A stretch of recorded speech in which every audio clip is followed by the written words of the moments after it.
Now, a lot of you guys know that I don't like growing from seed, but every once in a while, when you find that one strain that just blows your mind, you're kind of forced to grow it from seed, which is kind of what happened to me. And that's what we're going to be doing today. We're going to be starting from seed, which is rare, something that I don't really like to do. But again, some of these strains are just like mind-blowing that I'm kind of forced to. The thing that I don't like about growing from seed is how much attention they need. The root comes out and is super fragile. They're at a really vulnerable time in their life, and it's something that I don't really like to do too often, especially when I have strains that are worth a lot of money and that I kind of depend on them to hatch. Now, for this season, I kind of went a little bit more of a hands-free approach, and thanks to Letpot, I'll probably be a little bit more worry-free with these seeds being able to hatch and at least get them out of the seedling stage before I transplant them into like a 1-gallon pot and get them ready to go outside. So I'll be using this all-in-one automatic seedling system for this season to hatch the seeds. So let's get started. Open this up, put some seeds in here, and see what everything looks like. Now, do keep in mind that your germination rate also has a lot to do with the genetics of the seeds, but other things that you could do that would definitely help your germination rate would also have to be the kind of water that you're using. How hard is your tap water? One of the things you could do is measure it with the ppm pen, and that would give you a rough estimate whether it's safe or not to hatch your seeds with. When it comes to the water that I'll be using on this, it would be reverse osmosis water. Even though my tap water is not so harsh, and out of the tap, it usually comes out at 0 ppm, believe it or not. Before using this seed starter, I'm definitely going to give it a good wash. Not the light, of course, but the bottom rack where all the seeds are going to be sitting, this is definitely going to get a wash. And the reservoir, along with, is there anything else in here? Okay, so we do have a heating mat underneath, and we have some stuff that we have to go through. But let's check out everything that's in here. That's power cord, another cord for the light connection, and I don't know what this is, but we're definitely gonna find out. And this would be the humidity dome. Okay, so let's start from the base. And after rinsing the seedling tray and the reservoir, we're ready for the next step, which would be mounting the light on, which would be relatively simple since it's just like a plug and play. Yep. Before we mount the light, let's fill this up with, I believe, 50% water, which is about halfway. And I'm gonna be using 5.8 pH reverse osmosis water.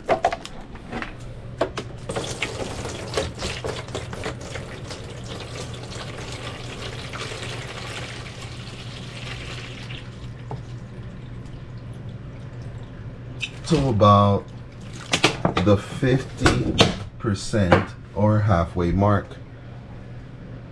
Then I'm just gonna lay the tray down on top, nice and slowly.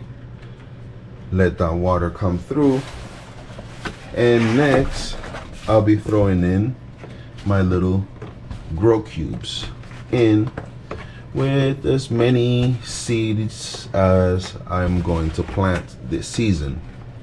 Now, I do have some flowers that are going to go on this side of the tray, and I have some special flowers that are going to go on the right side of this tray.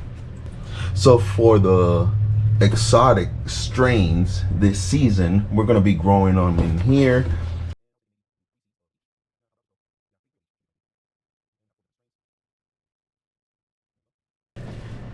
One important one would be this one here at the end.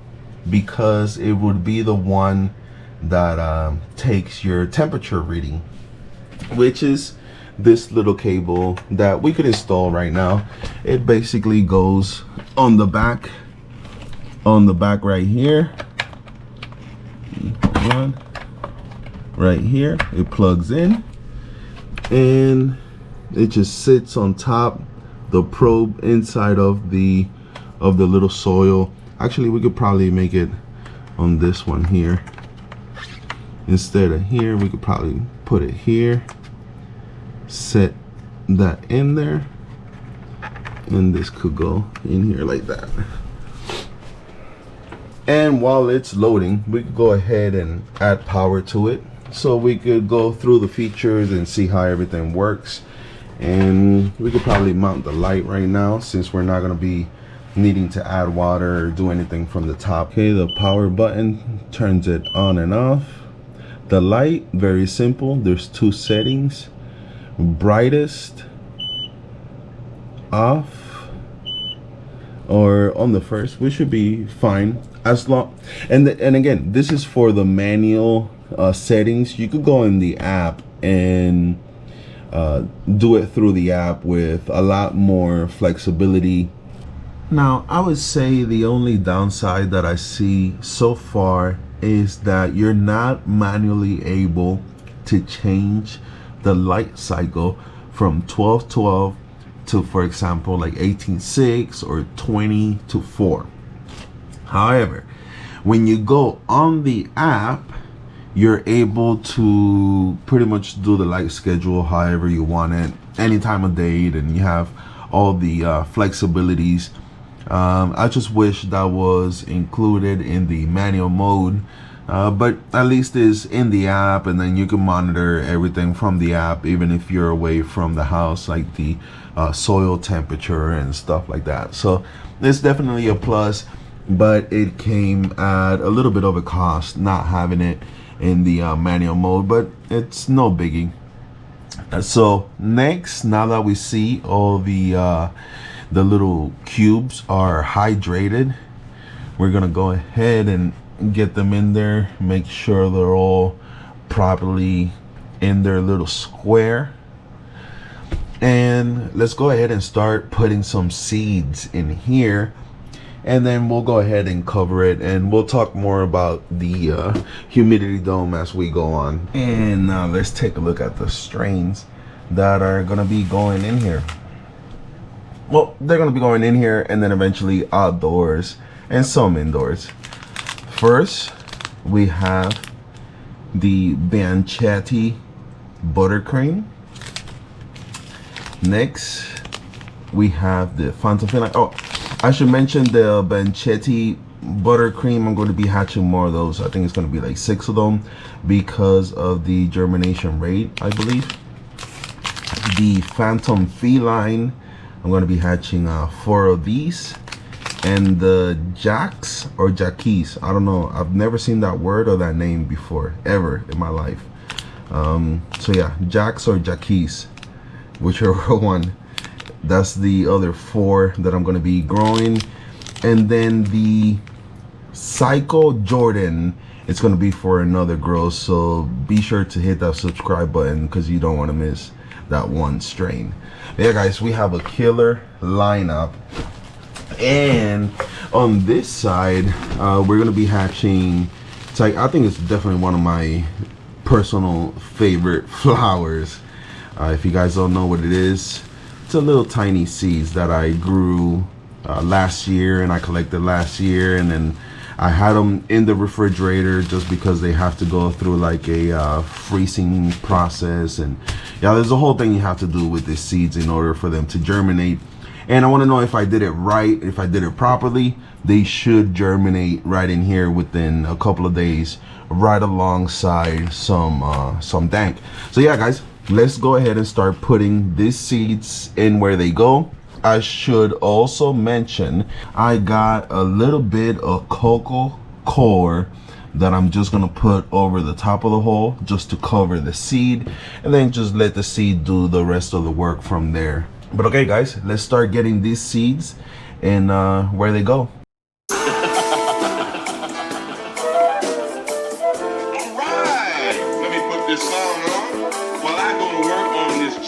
Parmesan hero with extra cheese and extra salt.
And there you have it, friends. This is the beginning of the seed hatching. Now, as far as it goes for the humidity dome, since I'm growing from seed, the seeds uptake all the water through the roots, and I don't really need a humidity dome per se. I mean, you could use it, but if it was a clone, since the clone is taking all of its water through the leaves, a high humidity is definitely the right environment to be in. But for the seeds, I mean, they pretty much just do their own thing, whether it's with the humidity dome or without. But just so that I could keep the temperatures and humidity probably a little bit more stable, I'm gonna go ahead and place the humidity dome on, just like that. And that's it.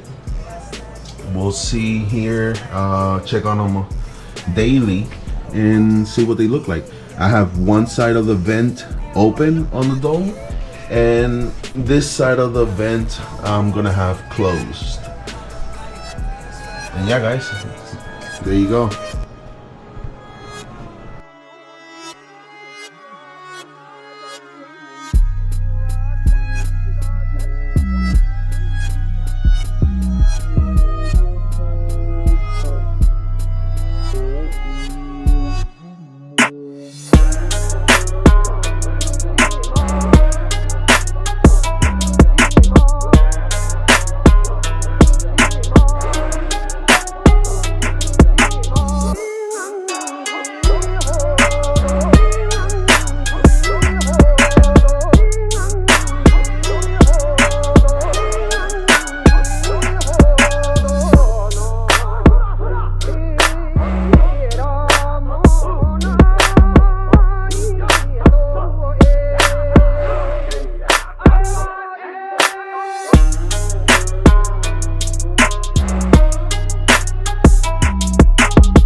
And now, friends, I did have a bunch more seeds in a cup with a little bit of water so that I could see if this hatchery was better than the old method that I'm used to, which is just throwing them in water for about 48 hours and let the little taproot come out.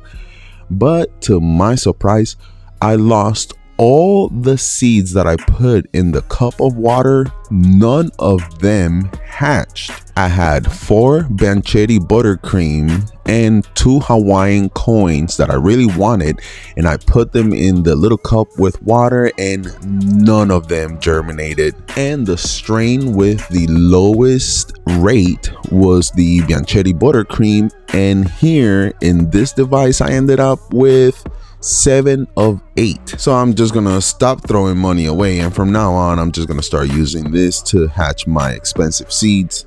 But okay, friends, like I always like to say, I'm not gonna take any more of your time because I want you to watch the rest of my videos. So until next time, this is Grass in Class signing out. Peace.